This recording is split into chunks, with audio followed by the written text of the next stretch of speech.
Students, alternating current पर बात करते हैं। इसके सोर्सेज पर हमने बात की थी कि जो हम अल्टरनेटिंग करंट प्रोड्यूस करते हैं, एक्चुअली उसका जो हमारे पास कॉमन सोर्स था वो था अल्टरनेटिंग करंट जनरेटर, जिससे हम अल्टरनेटिंग करंट और अल्टरनेटिंग वोल्टेज जो है वो प्रोड्यूस करते हैं। अब यहाँ पर हम अल्टरनेटिंग करंट की जो वेव फॉर्म है उस पर बात करेंगे, किस तरह ये चेंज होता रहता है, इसकी डायरेक्शन किस तरह एंगल के साथ और टाइम के साथ चेंज होती है। सो अल्टरनेटिंग करंट, इसको स्टार्ट करते हैं इसकी डेफिनेशन से। अल्टरनेटिंग और डायरेक्ट करंट में अगर हम फर्क देखें, सो जो हम बैटरीज आम लाइफ में देखे यूज करते हैं, सपोज ये एक पॉइंट आप कंसिडर कर ले, सर्किट में एक पॉइंट कंसिडर कर ले। सर्किट एक्चुअली हम वो इलेक्ट्रिकल पाथ की बात करते हैं जिसमें इलेक्ट्रिक करंट जो है वो फ्लो करता है, ये हमारे पास सर्किट होता है। सो यहाँ पर आप इसको कंसिडर कर ले, ये है पॉइंट ए, सपोज ये पॉइंट ए और ये है पॉइंट बी। अब हम पॉइंट ए और पॉइंट बी के दरमियान सपोज करंट फ्लो की बात करते हैं।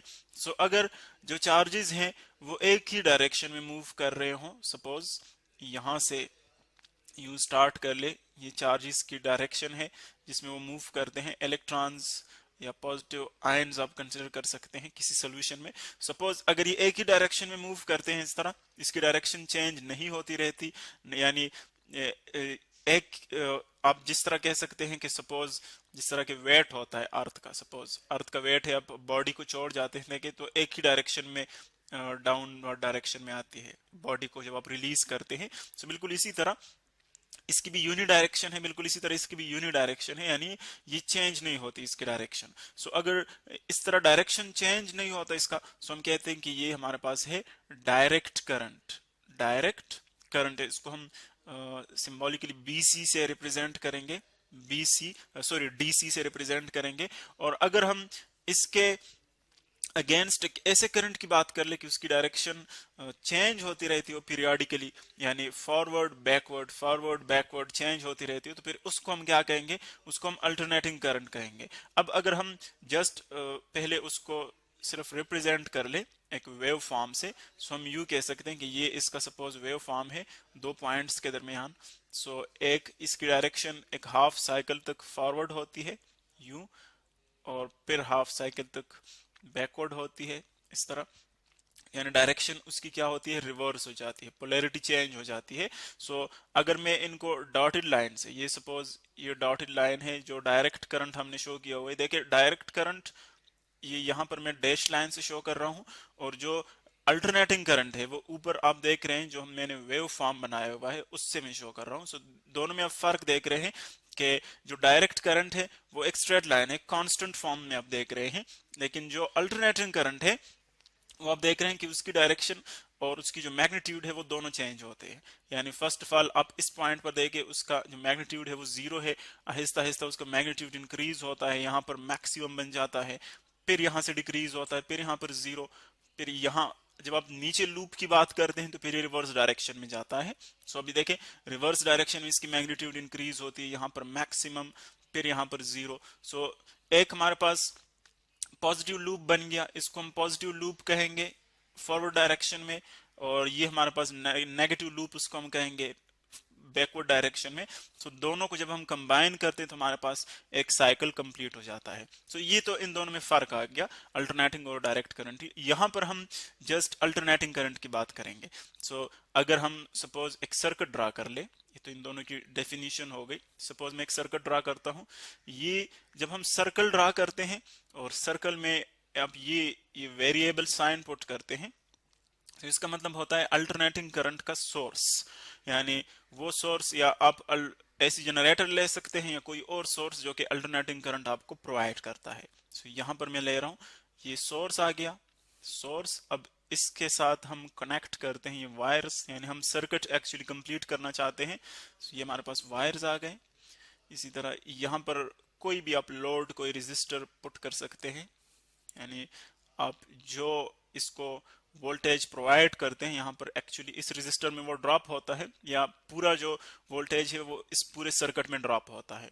सपोज आप कह दें कि ये हमारे पास है पॉइंट ए, यानी एक जो टर्मिनल है वो पॉइंट ए है और दूसरा जो टर्मिनल है वो है पॉइंट बी।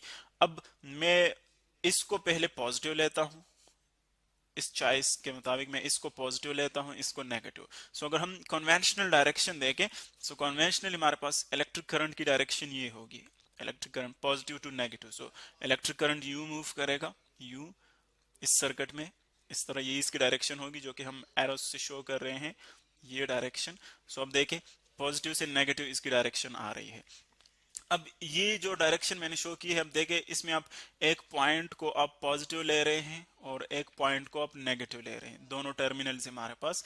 लेकिन हमने एसी जनरेटर में देखा था कि अगर हम अल्टरनेटिंग करंट की बात करते हैं, सो हाफ साइकिल के बाद फिर क्या होता है, उसकी जो डायरेक्शन है वो रिवर्स हो जाती है। यानी अगर ये हम फॉरवर्ड डायरेक्शन के लिए सर्किट की बात करें तो रिवर्स डायरेक्शन के लिए यही सर्किट होगा, लेकिन उसकी पोलैरिटी चेंज हो जाएगी। जिस तरह के ऊपर हमने वेव फॉर्म में देखा है कि ये जो ऊपर ये वाला लूप है, ये पार्ट जो है ये फॉरवर्ड डायरेक्शन, यानी अभी जो मैंने सर्किट बनाया हुआ है ये एक्चुअली इस डायरेक्शन को शो कर रहा है, सपोज पॉजिटिव डायरेक्शन। सो अभी जब डायरेक्शन रिवर्स होगा, तो फिर देखिए टर्मिनल्स पर जो पोटेंशियल है वो भी चेंज हो जाएंगे, यानी जो ए पर पॉजिटिव है वो नेगेटिव बन जाएगा, बी पर नेगेटिव है तो वो पॉजिटिव बन जाएगा। सो इन दोनों पोलैरिटी चेंज होने से सर्किट भी हमारे पास कुछ यूं बन जाएगा। तो इस सर्किट को देखे सोर्स उसी तरह ड्रा कर रहे हैं, लेकिन जो सर्किट है इसको फिर हम यूं ड्रा कर सकते हैं, ये वही सर्किट है, उसी तरह का रेजिस्टर, सेम सर्किट,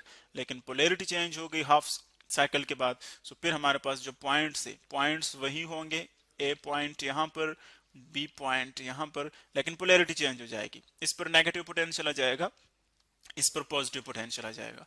क्योंकि हम जानते हैं कि जो करंट हम यहाँ पर फ्लो कर रहे हैं वो एक्चुअली, अगर हम कन्वेंशनली बात करें, सो हायर पोटेंशियल से लोअर पोटेंशियल की तरफ फ्लो कर रहा है।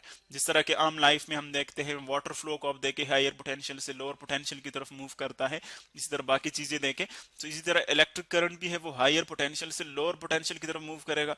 तो इसीलिए यहाँ पर इसकी जो डायरेक्शन है फिर हम यू पुट करेंगे, यानी हायर पोटेंशियल से करंट की डायरेक्शन हायर पोटेंशियल से, अब यहाँ पर हायर बी है पॉजिटिव, सो करंट की डायरेक्शन यू होगी। सो आप देख रहे हैं कि इस सर्किट में हम वही इलेक्ट्रिक करंट शो कर रहे हैं, लेकिन इसकी जो डायरेक्शन है वो रिवर्स हो गई, पोलैरिटी उसकी चेंज हो गई।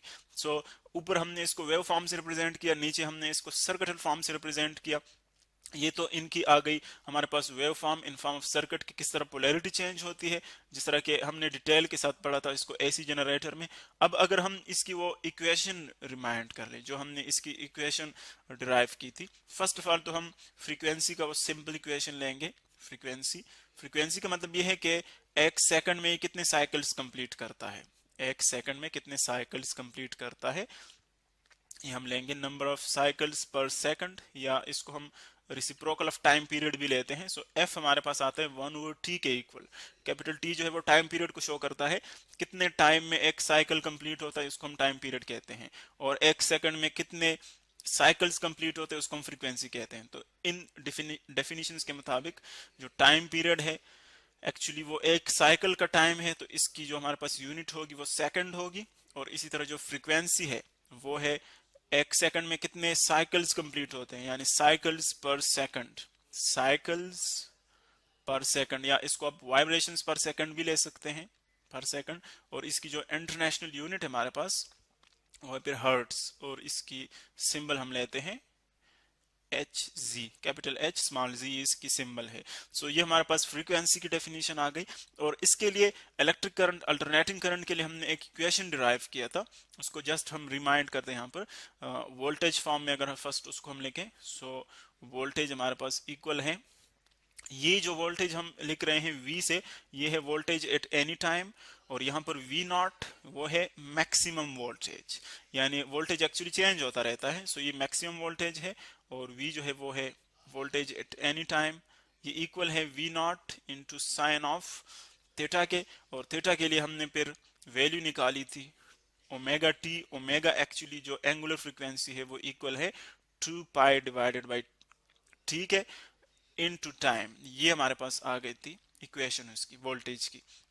ये हमारे पास है वोल्टेज एट एनी टाइम, ये मैक्सिमम वोल्टेज, ये है साइन ऑफ थीटा पर आ रहा है।